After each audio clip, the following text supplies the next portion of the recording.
We've seen Geralt the Witcher in 2 previous games, but whilst they've appealed to an RPG audience, they've never really broken into the mainstream. The Witcher 3 Wild Hunt promises to break that mould and appeal to gamers that not only specialise in fantasy romps, and believe me, there are a lot of them here in many different guises, but also to gamers that love a good story and narrative in a game as well.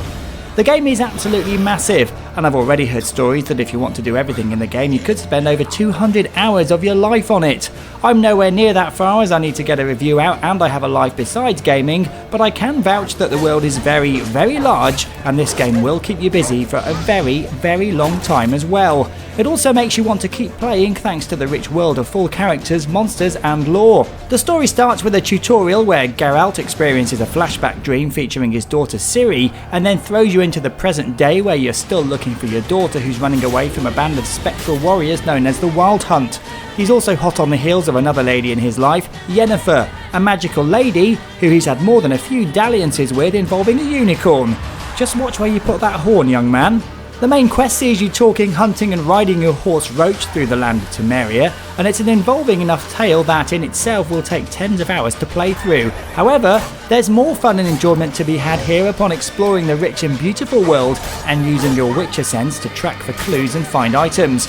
You could be finding a magical item at the bottom of a well 1 minute, and the next fighting a big beast, using either of your 2 swords and a variety of spells to fight your foes.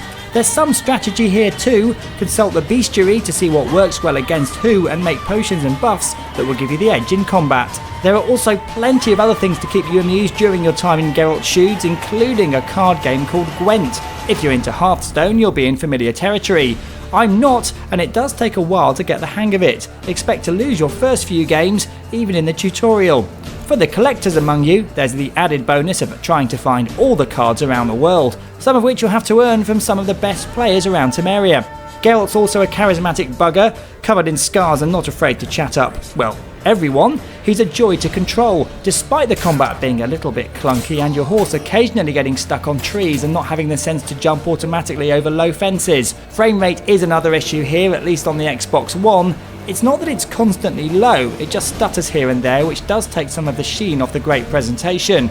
There is so much to The Witcher 3 that it's impossible to talk about everything in this short review. Safe to say that it's the first game in quite a while that's grabbed me in terms of story, and something I want to return to and think about when I'm not actually in the house. That's a good thing, by the way. Polish team CD Projekt Red should be proud of their magnum opus, and so the game gets 9 out of 10.